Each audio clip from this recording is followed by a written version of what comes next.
Hola a todos y bienvenidos a un nuevo episodio de Legal Tech Zone. Estoy aquí de nuevo con Chema. Buenos días, buenas tardes, bienvenido. Hola tocayo, ¿qué tal estás? Bueno, la verdad que con muchas ganas de empezar este quinto programa ya de Legal Tech Zone y bueno, hoy tenemos otro gran programa con otro nuevo punto de vista diferente y yo creo que podríamos pasar ya a presentar a los invitados de hoy. Pues sí, porque yo creo que el episodio de hoy, como mínimo, es prometedor. Porque, si no me equivoco, por primera vez tocamos la abogacía in-house, las asesorías jurídicas de empresa, que dicen es donde mejor está aterrizando LegalTech. Nos lo confirmarán nuestros invitados, que son nada más y nada menos que María Pedrosa, Head of LegalTech and QM en Repsol. ¿Qué tal, María? ¿Cómo estás? Hola, ¿qué tal estáis, Chema? Y Javi Tomillo, pertenece a la misma área como Counsel. ¿Qué tal, Javi? ¿Cómo estás? ¿Qué tal? Buenas tardes. Son de Repsol, con lo cual ya tenemos garantizado que va a ser un episodio muy, muy energético. Hombre, Chiste fácil, ¿verdad? Bueno, así empezamos fuerte. Yo, por ejemplo, me hace mucha gracia viendo el perfil de Javi en LinkedIn, que se define como tu abogado friki de confianza, ¿no? No sé si esto es solo de parte de ti o todo el área Legal Tech y gestión de conocimiento sois todos frikis, abogados y de confianza. Empecemos por ahí. Abogados somos todos, los tres. Los tres somos más o menos frikis, pero igual yo ahí llevo un poco la delantera. Sí, nada, como decía Javi, ¿no? Él es el más friki de todos. Somos los tres abogados, excepto Javi, que es mucho más joven que el resto. Jezabel y yo ya llevamos unos años en Repsol y hasta hace unos meses pues ejerciendo la abogacía como cada uno en su área, ¿no? De negocio, de corporación, pero fuera de lo que es el Legal Tech. Sí. Es que No, sí. a mí me gustaría un poco andar en qué es el abogado friki, ¿no? Creo que es un poco la pregunta. ¿Qué definíamos un abogado friki? A ver, por un lado, aparte del perfil de Legal Tech híbrido que me gusta decir a mí, que desde programar a entender programación, inteligencia artificial, también estoy especializado en propiedad intelectual y digital, entonces pues como que toco un poco todo lo que sea un poco friki que se le ocurra a alguien. He estado trabajando en series, en películas, en blockchain, en metaverso, entonces al final, si se te ocurre algo friki de derecho, pues como que más o menos tengo experiencia o especializado en eso. Y de tecnología, Nos Y de salva a todos. tecnología. Yo creo que al final estamos trayendo muchos abogados frikis, ¿eh? Al final, sí. cada vez más. Bueno, y casi al final va a ser, valga la redundancia, abogado y friki, ¿eh? Pero yo tengo una definición del propio Javi de abogado friki. Él dice en inglés, también en LinkedIn, I'm just a simple man looking for my way in the metaverse. El texto de la frase es en inglés, aunque cuando lo digo yo parece que sea en Klingon, ¿no? Pero... No digas eso, que es de Star Wars. Es una adaptación de Star Wars. Pero el metaverso no está ya fagocitado por la inteligencia artificial generativa, Javi. María. Desde mi punto de vista, y perdona María, son cosas completamente diferentes que pueden vivir, coexistir, y en un momento el metaverso, sin meternos en lo que puede ser y en debates metafísicos y filosóficos, pues dependerá de la generativa de cosas tan simples como hacer universos generados automáticamente. Por poner un ejemplo. Vamos, el metaverso da un pasito para atrás, pero si tienes en cuenta la curva del hype de Gartner, hemos pasado el pico, vamos a ver si estando en la fase de depresión llega en algún momento a la meseta. Sí, estamos totalmente ahora más bien en el hype de la IA, De la ¿no? IA, correcto. Creo que vosotros ya lo habéis comentado en todos vuestros podcasts. Sí, bueno, la verdad es que, hombre, sí que es cierto que desde que empezó Legal Tech Zone todos los podcasts están muy enfocados a inteligencia artificial porque es ese hype, ¿no? Estamos viviendo ahora mismo una revolución con todo el texto, pero no hay que olvidar que tenemos otras tecnologías como metaversos, blockchain, que hablabas antes, etcétera, y creo que hay muchos desafíos ahí todavía por gestionar. No sé si a lo mejor querías apuntar alguno del metaverso que tengas ahí en mente, como decir, ¿qué problemas legales puede tener un metaverso? Porque, bueno, ya que ha salido el tema... Bueno, yo creo que el primero, y desde un punto de vista de lo que hacemos nosotros en Repsol, es que realmente, por ejemplo, para una compañía como Repsol in-house, el metaverso tiene mucha menos aplicabilidad que la que puede tener la IA generativa. Y esto lo hemos hablado muchas veces y con las cosas que estamos haciendo. La IA generativa lo que hace es atacar el core del trabajo de un abogado, que es el lenguaje. Y el metaverso al final pues puede ser más accesorio de cosas tan simples como un evento publicitario en el metaverso y NFTs, skins, etcétera. En cambio, pues bueno, es lo que estamos trabajando, llevamos trabajando un tiempo. Al final la IA generativa jurídica, que es lo que nosotros hemos intentado hacer, lo que hace es atacar, pues eso, lo que yo llamo el core del trabajo legal, que es el lenguaje, y hasta este momento no existía. Por eso tiene mucho más impacto en nuestro día a día la IA generativa. Sí, de hecho, por poner un ejemplo de metaverso, hace un tiempo se valoró todas las implicaciones que tenía pues el posible patrocinio Repsol-Honda en el metaverso, ¿no? En regular en el contrato que establecía ese patrocinio todas las implicaciones para poder explotar esa marca en el metaverso. Pero más desde un punto de vista, lo que he visto yo por lo menos en mi trayectoria es, más que atacar los problemas de la asesoría jurídica como tal, son problemas, no problemas, ¿no? Pero situaciones que se plantean en el negocio o en las áreas corporativas, como este ejemplo que os daba. Pero a nosotros internamente en la asesoría como Legal Tech, y el Legal Tech que nosotros entendemos, que seguramente es muchísimo más amplio, pero lo que a nosotros nos aplica o las tecnologías que nosotros estamos intentando aplicar en la asesoría, pues en este momento no contemplan el metaverso. No. Sin embargo, la IA es una parte fundamental de nuestro programa digital. Ya que hablas del Legal Tech, yo quería preguntaros, a ver, en Big Four, en grandes firmas, en otras asesorías jurídicas, se crean áreas innovadoras y se llaman, por ejemplo, Legal Operations, se llaman Transformación X, algo de innovación legal, etcétera. La vuestra se llama Legal Tech y Gestión del Conocimiento en inglés, ¿no? Por algo será. Sí, bueno, te podemos contar un poco la historia porque esto comienza hace casi un año, ¿no? El 15 de junio. Bueno, nuestro General Counsel que nombraron el año pasado con efectos 1 de mayo, pues se replantea un poco la estructura de los servicios jurídicos que era un poco más tradicional, por así decirlo, ¿no? Entonces, viendo los retos que íbamos a afrontar o que él consideraba que íbamos a afrontar, porque la verdad que es que yo siempre digo, es súper early adopter, siempre está pensando mucho más allá, pues se hizo una nueva reestructuración. Y en esa reestructuración se crea esta nueva área dedicada exclusivamente a Legal Tech y gestión del conocimiento. Veremos si a futuro asumimos alguna otra función, como puede ser la parte de comunicación o más relación institucional de la asesoría hacia afuera, ¿no? Pero la realidad es que su visión era crear un área enfocada en estos dos ámbitos que no son típicamente asesoría jurídica corporativa, sino que lo puedes ver mucho más en despachos, sobre todo gestión del conocimiento, que es un área muy tradicional en los grandes despachos.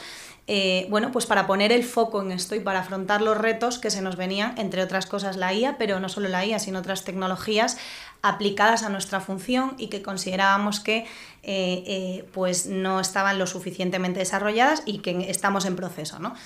Teníamos dos herramientas, bueno, todavía las tenemos, bueno, que se podrían, tecnológicas, ¿no? Aplicadas a nuestra función, el típico Matter Management y Document Management System y una herramienta de gestión societaria, y bueno, se veía que esto no era suficiente para afrontar pues lo que se nos viene, ¿no? Y también la ola digital en la que se encuentra nuestra compañía, que ya desde el 2018 empezó su primera ola digital a la que no nos sumamos la asesoría y ahora estamos de lleno con la segunda ola. Entonces se quería un departamento en el que poner foco en estos ámbitos precisamente para poder trabajar en ello y que saliese adelante. Y por completar lo que dice María, que a veces, y algunos nos lo han preguntado, que no tiene nada que ver, y yo no estoy nada de acuerdo, porque al final tú no puedes implantar nada de Legal Tech, y hablo desde un buen gestor de asuntos hasta la IA generativa más potente, o desarrollar lo tuyo si no sabes lo que tienes, cómo lo tienes y para lo que lo tienes. Entonces al final, y esto lo día a día lo vemos cada vez más, que una iniciativa de Legal Tech o digital no podemos avanzar porque falta bien la gestión del conocimiento, y la gestión del conocimiento no puede avanzar porque necesita el soporte de Legal Tech. Y aparte de esta relación que tienen entre las dos son aceleradoras del conocimiento y del trabajo de los abogados y los profesionales. Condenados a entenderse. Sí. Tienen unas sinergias constantes y en muchas ocasiones se intentan abordar desde diferentes perspectivas o diferentes equipos o como quieras llamarlo, y eso conlleva que uno de los dos fracasa o los dos. Y además, por completar también, nosotros dentro de la gestión del conocimiento, digamos que son unas competencias amplias, ¿no? En las que se incluye también la formación.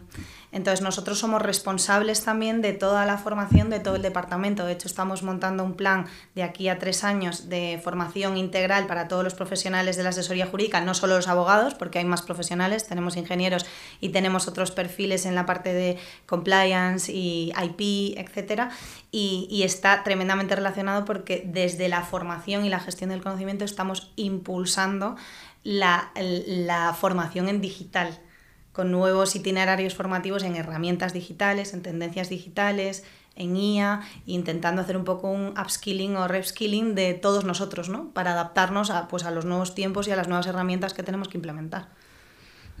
Yo quería preguntar también un poco cómo se vive a lo mejor desde la abogacía in-house la aplicación de estos sistemas nuevos digitales de inteligencia artificial y sobre todo centrándome en si son más o están más enfocados a gestión interna de procedimientos o si estamos hablando a lo mejor de que lo utilizamos con clientes o para dar servicios o para mejorar la experiencia del usuario.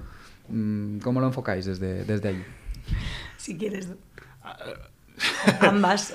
Ambas, realmente. Y voy a empezar igual por la segunda porque es la que más impacto tiene y realmente es la nueva. Y es lo que he dicho antes y he mencionado antes, que es que realmente hasta hace 2 años con la irrupción de ChatGPT, los Transformers y los LLMs, todas las tecnologías que había en LegalTech, yo antes trabajaba en LegalTech en despacho, no atacaban el core, sino que lo que atacaban o afrontaban eran las cosas accesorias, los procesos. Un CLM, al final, el trabajo de un abogado no es ver quién tiene que firmar un contrato o a los 2 años afrontar lo que está pasando con el contrato, sino realizar el contrato, esa tarea intelectual, y cuando hablo de abogados, también de los profesionales y los ingenieros.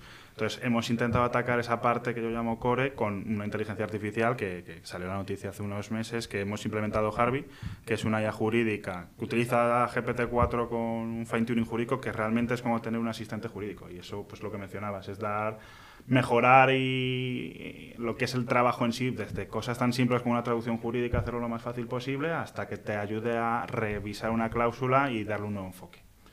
Esa es la parte un poco más de core. Y luego con la otra parte de apoyo, Harvey tiene incluido una pequeña parte que es pues eso, te ayuda a la traducción, te ayuda a redactar un email, que no es 100% trabajo jurídico, que necesitas el conocimiento de un estudiante o un graduado en Derecho.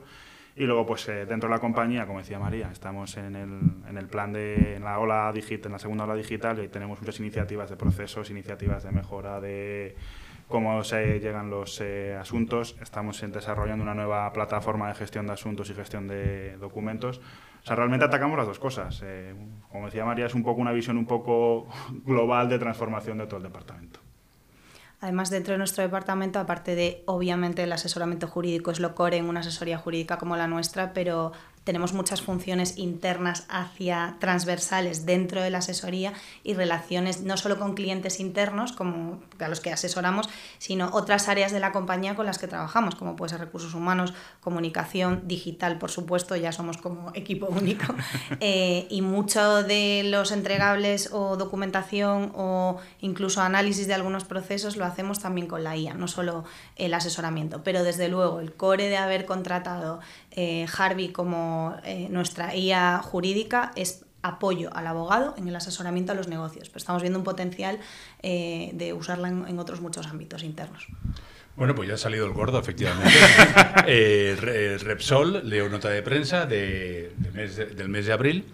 Primer equipo español, Repsol, de asesoría jurídica en usar Harvey, la plataforma de inteligencia artificial generativa para la abogacía. Lo utilizaréis, dice la nota de prensa, para tramitar documentos legales y simplificar flujos de trabajo. ¿Los juniors de vuestro departamento tocan Harvey? ¿Les dejáis tocarlo? Todos los abogados de la asesoría, incluidos algunos ingenieros, como os decíamos antes, que están en nuestro departamento de IP, tienen acceso a Harvey y, o sea, uno de los drivers fue, si contratamos esta herramienta, la tenemos todos. Porque es verdad que tú puedes pensar, una persona más senior usa Harvey y va a ser más fácil por su experiencia que pueda revisar su contenido, que es absolutamente fundamental y es el mensaje que todos nos marcamos en la frente de esto es una ayuda, es un asistente jurídico, pero no puede salir sin revisión del abogado, porque es nuestro trabajo, pero sin duda nosotros visualizamos Harvey para la gente más junior, incluso en parte como formación, ayuda a su trabajo, ayuda a los resultados de su trabajo y además se forman con muchos de los resultados que da Harvey. Entonces, desde luego lo tienen todos los abogados más jóvenes y lo vemos como ayuda para todos. De hecho, hay muchos casos de uso que no se habían planteado que descubren los abogados más jóvenes. Sí, y ahí por completar con el proceso de Harvey, realmente lo que nos parece más sorprendente o estamos más orgullosos no es tanto haber conseguido ser los primeros en España, sino el proceso para llegar hasta acá, que ha tenido muchas vicisitudes. Y cuando estábamos preparando el piloto, una discusión, un debate que tuvimos era a quiénes dábamos acceso durante el piloto, porque nos decía, había muchos comentarios de solo perfiles senior, pues justo lo que dice María, al final la IA generativa tiene el riesgo de las alucinaciones y en jurídico, sobre todo con el tema de las sentencias y legislación, más, y había gente que abogaba solamente por los perfiles senior, y nosotros hicimos la reflexión de al final, un perfil senior va a hacer ciertas cosas y un perfil junior va a hacer otras, porque no son las mismas preguntas que, como dice María, yo tengo unas preguntas que ella no tiene y habrá un perfil más junior, un pelín más senior que tenga otras preguntas, y al final, como dice María, teníamos la visión de que todo el mundo tiene que tenerlo porque tiene que ser una ayuda, un acelerador. En el piloto no tiene sentido no dar el acceso a los juniors. Y durante el piloto, que pedíamos constante feedback, puntuaciones, valoraciones, etcétera, pues lo que dice María, realmente vimos una variedad de resultados y casos de uso que a un senior se le había ocurrido una cosa y al junior otra. Y luego ahí hemos visto unas sinergias entre los diferentes perfiles, porque durante el piloto tuvimos 2 fases y una fue justo el trabajar en equipo por áreas para encontrar los mejores casos de uso. Y es que hay compañeros que han encontrado un caso de uso muy concreto porque solamente lo hace el junior, que no se le hubiese ocurrido al senior. Entonces, por eso es la mejor manera desde nuestro punto de vista de acelerar al máximo la asesoría. Yo quería lanzar a lo mejor una pregunta un poco más enfocada a cada uno de los dos. ¿Qué uso es el que más... ¿Qué le pedís más a Harvey que os haga? Bueno, yo por lo menos hablando por mí, en este momento mi caso quizá no es tan representativo como el asesoramiento, porque en este momento no estamos asesorando en derecho, porque estamos focalizados en la implantación de todo el programa digital y también de nuestro proyecto de transformación que está ongoing, y somos los coordinadores de todo el proyecto, y si queréis os podemos contar un poquito más. Pero en mi caso ahora mismo llevo muchos temas de comunicación, llevamos muchos temas digitales. Yo nunca pensé que haría esto, pero reviso notas de prensa con Harvey. No es un trabajo jurídico, pero es una faceta pues que he encontrado ahí. O por ejemplo, cuando salió los primeros borradores que se filtraron, ¿no?, del reglamento de IA, pues yo metí el borrador y le hice varias preguntas a Harvey pues para que me dijese cuál era el resumen de esta norma, cuáles eran los principales riesgos que planteaba el reglamento y una comparativa de estos riesgos y medidas de mitigación en una tabla comparada. Todo esto en un prompt, en tres partes, dividido en 3 partes, porque también hay truquillos para preguntarle. Bueno, pues me salcó un resultado espectacular, y ese sí que era jurídico, ¿no? Que a nosotros, aunque no estemos asesorando, nos impacta mucho el reglamento. Pues, por ejemplo, esos son 2 casos que igual son menos habituales, pero que he hecho con Harvey. Yo, como dice María, realmente ahora mucho trabajo jurídico no hacemos, pero a mí me gusta usarlo y uso esta frase mucho, que la gente yo creo que ya se ha cansado de escucharme, de sparring mental.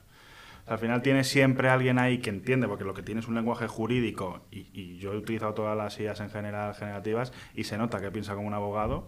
Y yo lo utilizo para cosas tan simples como me estoy atascado en preparar un PowerPoint, ayúdame a hacerlo, a desatascarlo.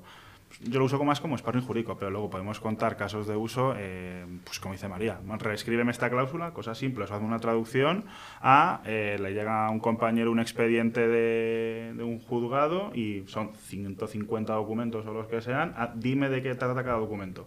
Y el impacto que tiene eso, que es una cosa súper simple, pero necesitas una IA que de verdad entienda la diferencia entre una premio y una notificación, te lo hace bastante bien. Y ahí el impacto, por poner algún caso, en ese caso es impresionante, porque en vez de leerte 150 documentos para el cual tienes que leerte el primero, lo tienes ya hecho, por poner un caso.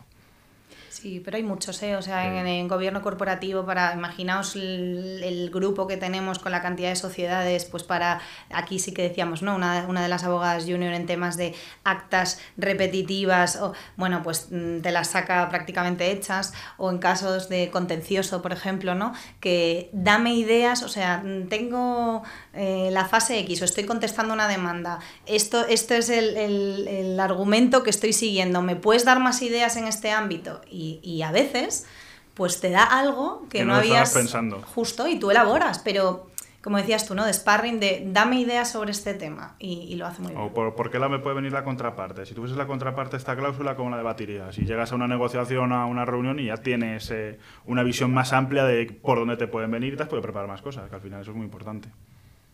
Yo quería preguntaros, y vosotros me decís si tiene calado la cosa, yo creo que sí. El año pasado creo que creasteis el primer centro de competencias de inteligencia artificial en el sector energético europeo, ¿no? Los objetivos, estoy leyendo, radican en identificar cómo la IA generativa puede crear valor en los negocios, impulsar nuevas formas de trabajo que faciliten el día a día de los empleados y capturar mejoras de productividad. Yo eso lo vinculo al desarrollo de competencias digitales en general, ¿no?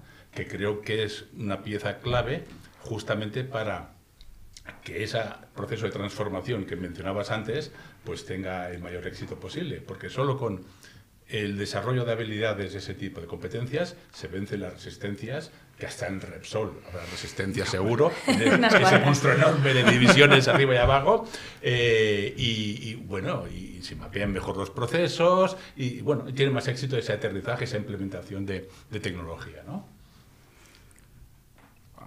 Ha sido imprescindible y vuelvo a Harvey porque es de ya nuestro proyecto estrella, ha sido imprescindible porque durante el piloto incluimos a Data Scientists dentro del proceso y ellos han ayudado mucho, pues al final yo puedo ser todo el abogado friki que quiera y el otro también, y no tenemos claro si realmente está siendo un resultado acertado, y han hecho análisis de RAG, hemos hecho Data Science con los resultados del piloto, los feedbacks, lo hemos hecho con ellos de la mano, y aparte nosotros hemos estado durante todo el proceso de Harvey, estábamos en paralelo desarrollando una iniciativa propia de desarrollo interno 100% de inteligencia artificial con un dataset de nuestros propios documentos de 3 países dentro de la división de exploración y producción, y eso era con ellos de la mano. Y yo digo de nuevo que me orgullece el proceso que hemos seguido, porque hemos estado evaluando una herramienta de desarrollo interno que era impresionante con una externo, y ha sido un proceso desde una metodología digital, de análisis de todos los datos de riesgos, y ahí el centro de IA generativa ha ido de nuestra mano, y aparte ayudándonos constantemente con justo esa parte que decías de la mejora de competencias, ver qué se puede hacer. Hay una iniciativa que justo Lexia nació de esa iniciativa, que es Hackia, que es el planteamiento de iniciativas digitales con inteligencia artificial, que es de donde nace justo además un año más o menos. O sea, realmente han sido imprescindibles porque, como decía María, ya somos casi uno más con digital. Sí, porque os hagáis una idea, esto el centro lo hace para toda la compañía, ¿vale? Pero en el caso de Legal, lo que mencionaba Javi, nosotros hemos hecho la comparativa del desarrollo de una IA interna que hemos entrenado internamente desde nuestra área, en colaboración, por supuesto, con una consultora, con el departamento de digital y con el centro de IA, personas del centro de IA, y además hemos en paralelo comparado esto con un piloto de 6, al final 8 semanas con Harvey. El centro de IA ha estado presente en ambos pilotos, forman parte de cualquier análisis de herramientas de inteligencia artificial en la compañía. De hecho, nosotros ahí fuimos pioneros con ellos, establecieron un cuestionario y digamos como una barrera más internamente en Repsol para la contratación de herramientas de IA, ya adaptado al reglamento cuando aún no había salido, por supuesto ya sabéis que no está en vigor, pero están presentes en cualquier momento en el que se plantea la contratación de una inteligencia artificial o del desarrollo propio de una inteligencia artificial en Repsol. Y en nuestro caso, bueno, ambos casos fueron casos digitales y siempre en equipos mixtos, con digital y con el centro de IA. Creo que, no sé dónde lo leí, no recuerdo bien, que ese proceso de transformación se llama Protea, ¿no? ¿Es posible? Sí, Protea, nuestro proyecto Protea. Sí, como os decía, el año pasado cuando se decidió hacer esta nueva organización de los servicios jurídicos, también se planteó, bueno, pues digamos una nueva estrategia dentro de la asesoría. Comenzamos el proyecto en octubre, tiene 14 líneas de trabajo, entre las que se encuentran el ámbito legal tech, ¿no? Digital, que además esto incluye un programa digital en el que tenemos más de 14 iniciativas. Y subiendo. Y solo Harvey es una de ellas. Quiero decir que tenemos planteadas muchas iniciativas en distintas ramas, pues dentro de compliance, procesos core, IA, automatización, gestión societaria y gestión de proveedores. Yo creo que, bueno. Sí, pero para que os hagáis una idea un poco de la dimensión de este proyecto, toda la asesoría jurídica del primero al último está involucrado en el proyecto, en estas 14 líneas de trabajo. Bueno, y por daros unos ejemplos y no aburriros, pero está digital, está gestión del conocimiento, pues está la parte de gestión societaria, está la parte de procesos y hacer un mapa de procesos, que estamos en ello, gestión de personas, bueno, muchos ámbitos que se tocan dentro de la asesoría y los 200, ya somos más de 200, como 215 profesionales que somos en la asesoría en 12 países distintos, están involucrados en esas 14 líneas y básicamente pues estamos focalizados y en base a unos principios que son transversalidad, unidad y modernidad, y dentro de modernidad puedes entender digitalización, pues en transformar nuestros servicios jurídicos y adaptarlos pues a esta nueva era que estamos viviendo.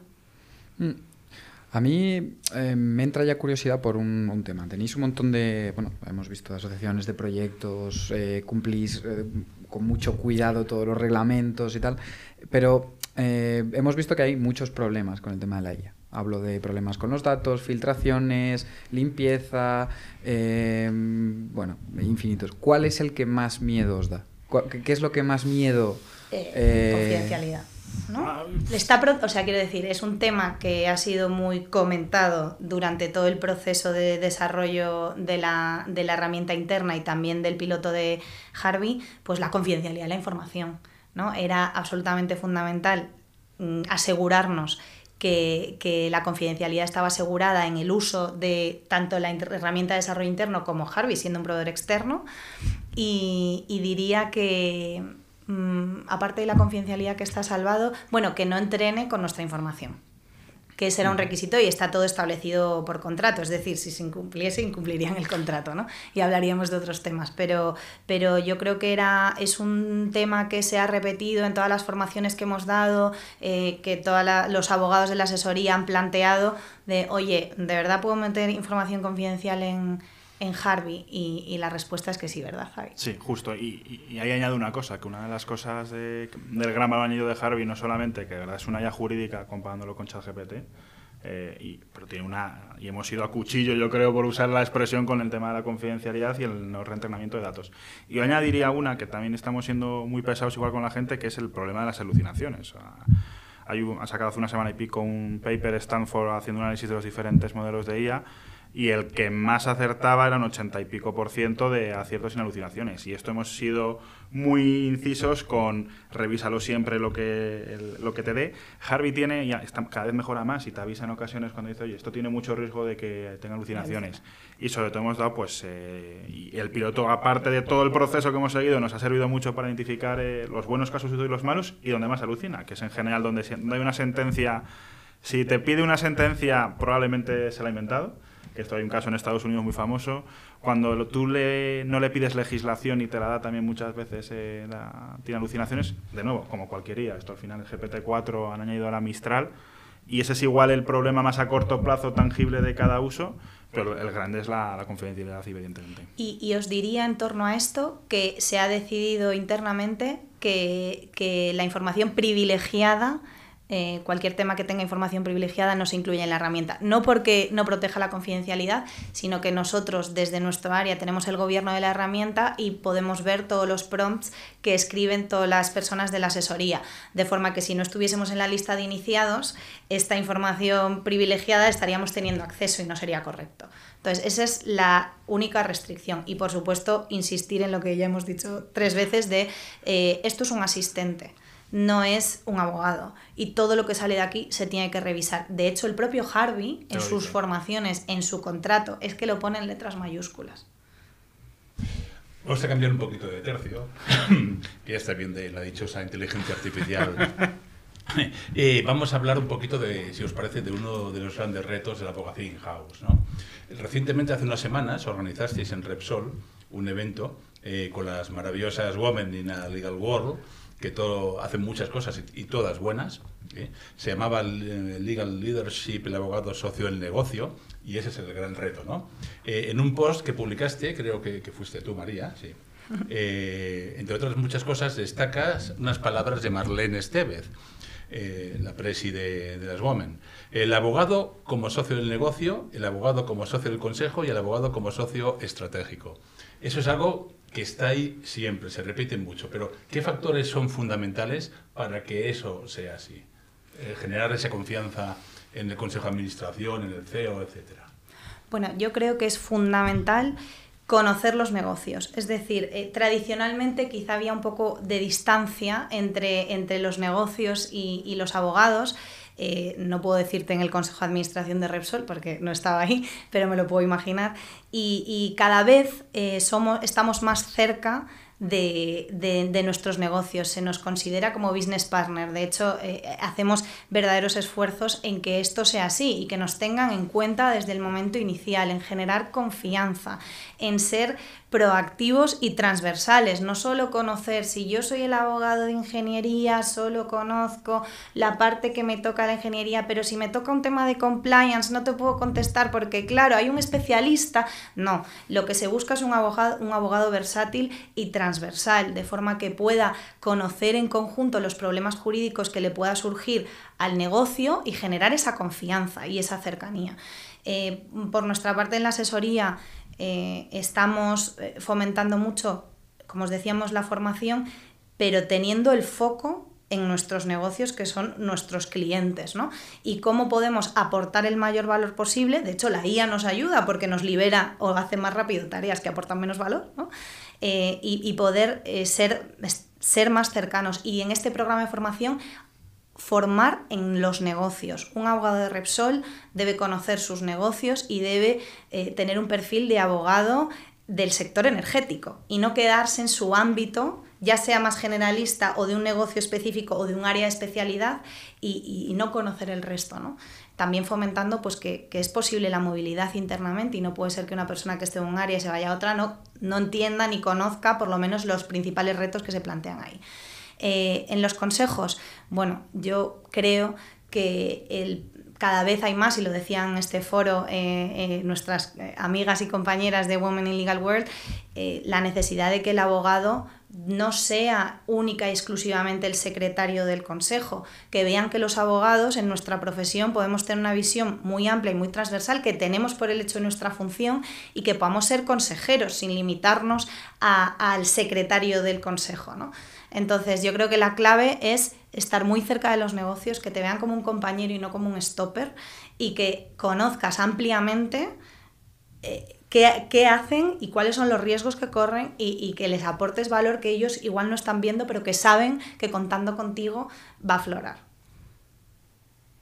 ¿Un abogado in-house tiene que saber venderse en la empresa? Yo tengo una frase que le digo muchas veces a mis compañeros, que la mujer del César debe serlo y parecerlo. Y yo creo que sí, al final. Y yo llevo 1 año y pico solo en Repsol y reafirmo todo lo que dice María. La primera parte del aterrizaje no es conocimiento jurídico, sino de negocio.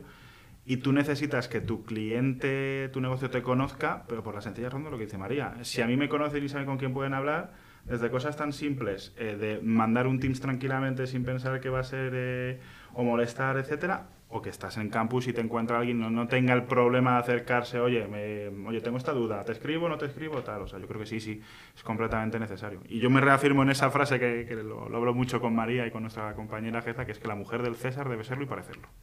Y yo creo que sí debemos ser comerciales, evidentemente limitado a nuestra función, pero comerciales en el sentido de que tienen que conocerte, tienen que saber que estás ahí, tienen que saber que les puedes ayudar para lo que necesiten, que cuenten contigo porque tú también puedes ser creativo y sugerir ideas que no se le ocurren simplemente por tu perfil y tu formación, además del propio asesoramiento. Entonces lo que queremos es que se cuente con los abogados desde el inicio de cualquier proyecto o cuestión jurídica. Hablamos efectivamente de habilidades comunicativas, como apuntabais un poco, ser conciliador siempre y a veces ser asertivo cuando hay que defender el territorio, ¿no? Que me parece que son muchas veces. Bueno, yo creo que hemos dado buen repaso a todo lo que es abogacía in-house y todo lo que se está haciendo, y la verdad. Hemos dejado. Bueno, sí, eso también, pero nos vamos a quedar ya sin tiempo prácticamente, así que creo que nos vamos a despedir de María y de Javier. Muchísimas gracias por haber venido, por haber compartido todas estas ideas y bueno, muchísimas gracias. A vosotros. Muchas gracias Invitados a vosotros quedáis, esta es vuestra por casa. invitarnos. Muchas gracias.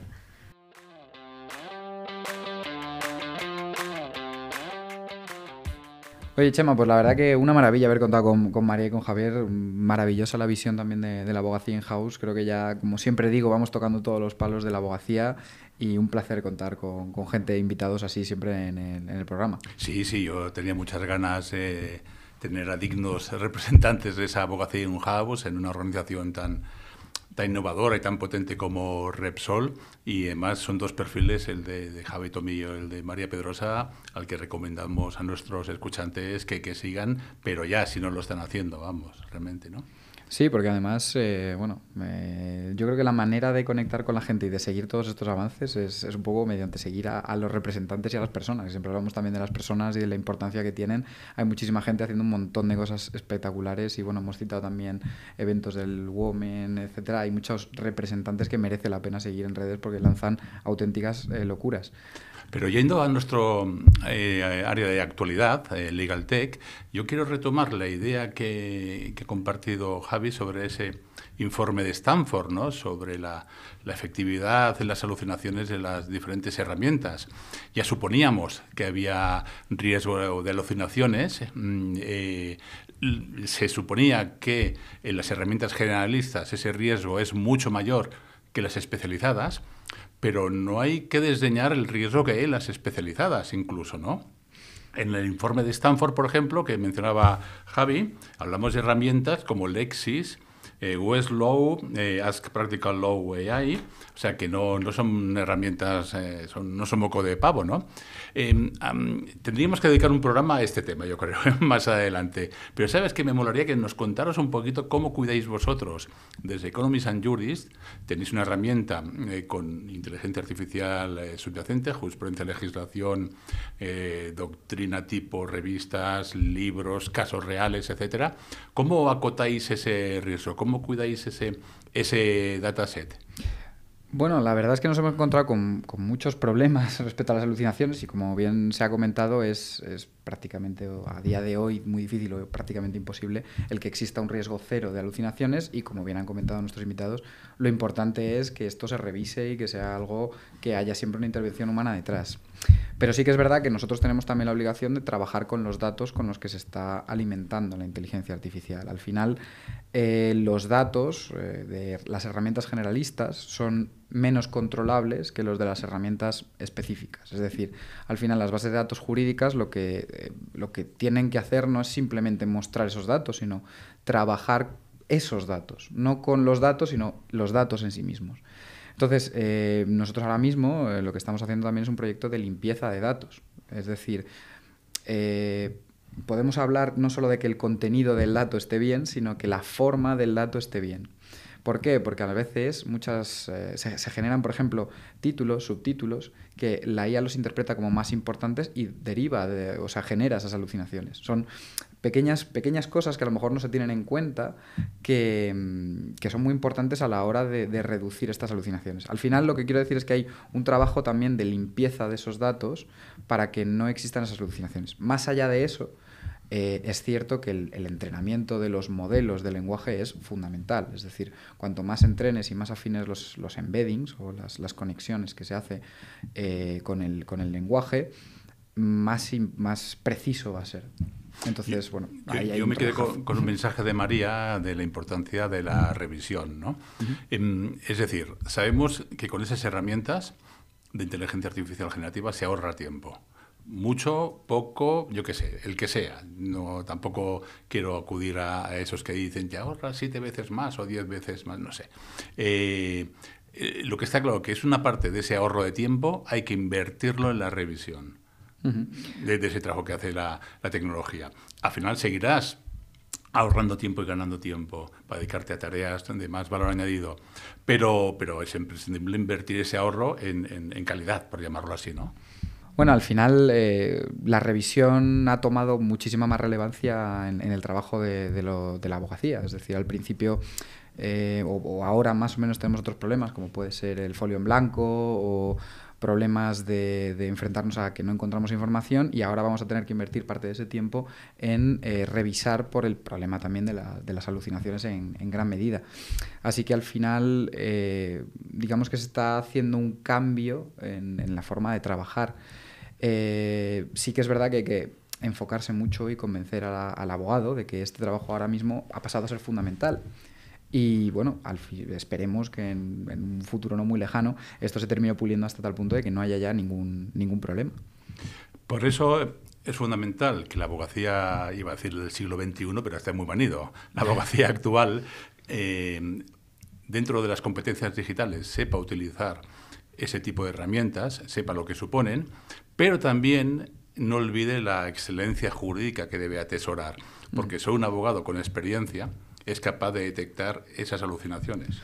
Sí, además que es, digamos, el trabajo del abogado. Es decir, el trabajo del abogado va a seguir siendo ese y va a ser la parte fundamental. Y además me gustaría enlazarlo, esto que comentas, con la publicación que he visto que se ha ido haciendo viral poco a poco y que ha compartido gente como Rocío Ramírez Torres, sobre una persona que ha comentado: quiero que la IA me ponga las lavadoras y me lave los platos, porque yo no puedo, para que yo pueda dedicarme a mi oficio y a escribir, no que la IA se dedique a mi oficio y a escribir mientras yo pongo lavadoras y lavo platos.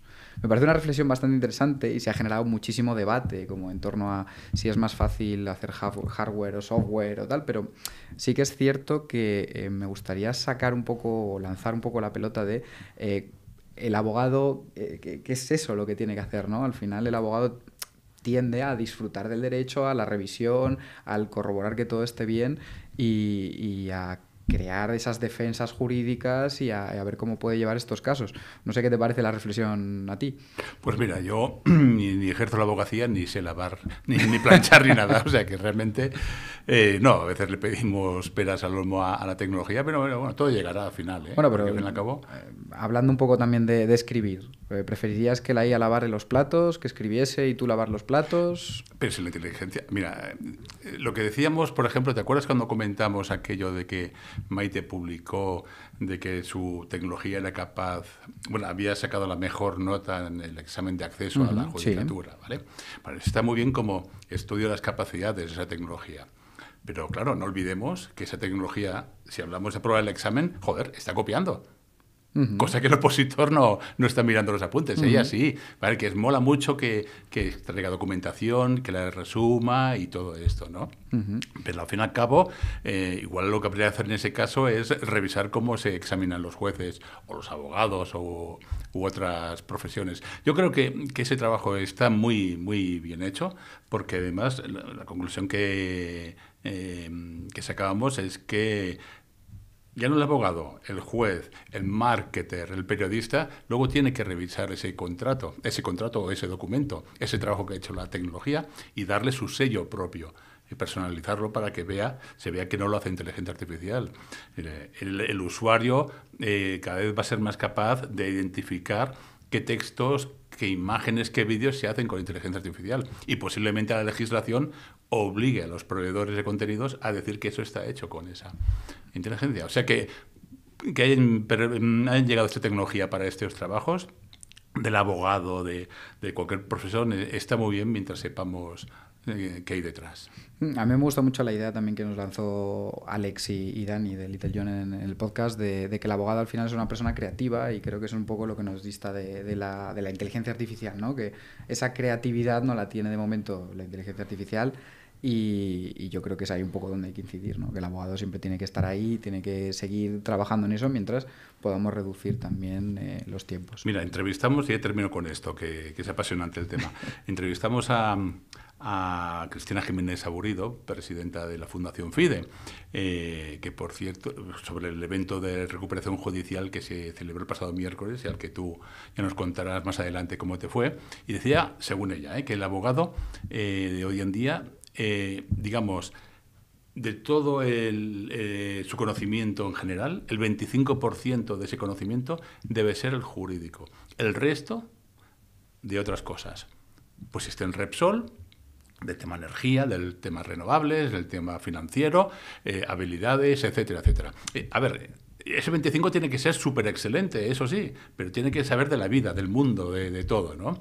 No se trata de menoscabar el conocimiento jurídico, pero tiene que complementarlo con otro tipo de habilidades. Y bueno, será un 25, un 30, un 40, es igual, pero el mensaje está claro. Sí, sí, ¿no? Y además cada vez que miro a la gente que está estudiando la abogacía y tal, lo cierto es que cada vez hay más hombres orquesta y menos abogados. O sea, cada vez aprenden a hacer más cosas, incluso yo incluido, que al final estudiante de Derecho, estudié Derecho y ahora mira, hago podcast también y hago un montón de cosas. O sea, que he aprendido mogollón. Se nos va la cabeza y tenemos que hablar de eventos. Eventos. Igual que a finales de mayo llega la temporada de los huracanes a Estados Unidos y al Caribe, en el sector legal, en mayo, junio, tenemos aquí una cantidad de eventos bestial por tierra, mar y aire que nos fastidian y nos ocupan todas las agendas. El abogado tiene que saber vender servicios legales, tiene que ser excelente abogado y ser un gran selector, digamos, ser selectivo con los eventos a los que acude, porque consumen mucho tiempo, ¿no? Y la semana pasada fue interesante en cuanto a eventos, ¿no? Sí, la verdad que el evento yo creo... Yo estuve en el de Lefebvre y la verdad que fue una pasada. Además que estaba Antonio, que también ha estado en el programa, que lo dirigió maravillosamente bien. Y además, bueno, creo que titulares salieron por todos lados. O sea, ahí se congregó, yo creo, un montón de gente del sector, de fuera del sector, a hablar de inteligencia artificial y súper interesante. Y bueno, la verdad que no sé si quieres destacar algo, es que aquí me puedo extender un montón, o sea, como tú veas. No, realmente ofreció una visión muy diversa Lefebvre, no era un congreso de Lefebvre, sino auspiciado por Lefebvre. Y vemos, por ejemplo, a herramientas LegalTech como Little John, la experiencia, por ejemplo, de Roca Junyent, también vimos una herramienta de compliance, iba a decir que no me acordaba, pero sí, de Global Suite Solutions, y otras que no recuerdo ahora, ¿no? Fue un ecosistema bastante interesante, mucha gente, realmente mucha gente, el networking estuvo muy bien. Y el que también estuvo bien fue el Congreso Internacional de Privacidad que organiza APEP, la organización, la Asociación de Profesionales Españoles de Privacidad. Mucha gente realmente con temas muy, muy potentes, donde también se abordó LegalTech, realmente una sesión pequeña, pero uno de los mensajes fue que sin privacidad no hay ciberseguridad. Es uno de los pilares, digamos, de una estrategia de seguridad en las organizaciones, ¿no? Se puso también de manifiesto este mismo tema en el evento del DICCOM, ¿no? En el foro que me ha auspiciado también con Women in Legal World, que estuvieron hablando mucho de todo este tema de privacidad y, bueno, la verdad que unas reflexiones también bastante interesantes sobre a dónde nos lleva toda la protección de datos, ¿no? Sobre inteligencia artificial y muchos más temas. También os recomendamos efectivamente que sigáis al foro LegalDigCom, de competencias digitales en el sector legal, que digamos adapta al sector legal el marco establecido por la Unión Europea respecto a las competencias digitales para la ciudadanía, pero, como digo, adaptadas al sector legal. Realmente, si no hay competencias digitales, no hay transformación de ningún tipo, creo yo. Y el desarrollo y el fomento de las competencias digitales es la mejor manera de hacer una cosa que se habla mucho, pero nunca se concreta: poner a la persona en el centro. Fórmala, nos hablaba mucho, en Repsol han puesto mucho énfasis, ¿verdad? Sobre el tema de formación, pues es la mejor manera de poner a la persona en el centro de la ecuación. Y déjame que te hable de que el viernes también pasado se celebró el Valencia Legal Hackathon, una fórmula muy interesante en la cual participan firmas, pero no unas contra otras, sino que sus miembros de diferentes perfiles se entremezclan, forman equipos y solucionan, en este caso, hasta 4 retos, ¿no? En este caso, fíjate, muy enfocados a la experiencia de usuario de las firmas legales. En los hackatones siempre hay un déficit en el sector legal, ¿eh? Y es que nos faltan tequis. Yo creo que cada vez menos, ¿no? Falta músculo tequi. En este caso, una de las empresas que apoyó este hackathon fue Minsight, del grupo Indra, que además está haciendo cosas muy potentes con la Administración de Justicia, con nuestra Administración General del Estado, ayuntamientos, incluso para despachos también, si no me equivoco. Una semana trufadita y la que hemos coincidido muchas veces. Sí, la verdad que hemos coincidido en varios de estos eventos y bueno, no sé si de cara al futuro tienes también algún highlight. Ahora no sé si se relaja un poquito a las semanas siguientes porque ya viene un poco más el verano. Un poquito sí, pero ya en octubre, noviembre llega la tormenta perfecta. O sea que alimentémonos hasta entonces, disfrutemos de la vida porque el infierno está cerca en ese otoño repleto de eventos. Sí. Mucho, de hecho, realmente muy, muy potentes, muy, muy recomendables, hablando en serio. Sí, la verdad que los eventos están muy bien compartir toda esta información con todos los profesionales del sector y aunque me quiten jornada de trabajo y al final nunca haga nada, que me van a tirar de las orejas ya por estar todo el día de fiesta por ahí, pero la verdad que es un placer siempre además compartir con el resto de compañeros. Y ya para terminar, si te parece, déjame que te hable de una iniciativa que realmente solo ha sacado la patita hasta ahora, pero que esperemos que dé mucho más... tenga mucho más recorrido, tenga más visibilidad, que te lo leo, es el Centro Internacional del Legal Tech, Innovación y Tecnología Emergente. Esta iniciativa está auspiciado por KPMG Abogados, ISDE e ISDI, que son dos entidades formativas, en tecnológico y en jurídico, que están, invirtió en ellas un fondo de inversión y configuran, digamos, el bloque Digital Talent, creo que se llaman, ¿no? Entonces hay empresas muy, muy top ahí detrás.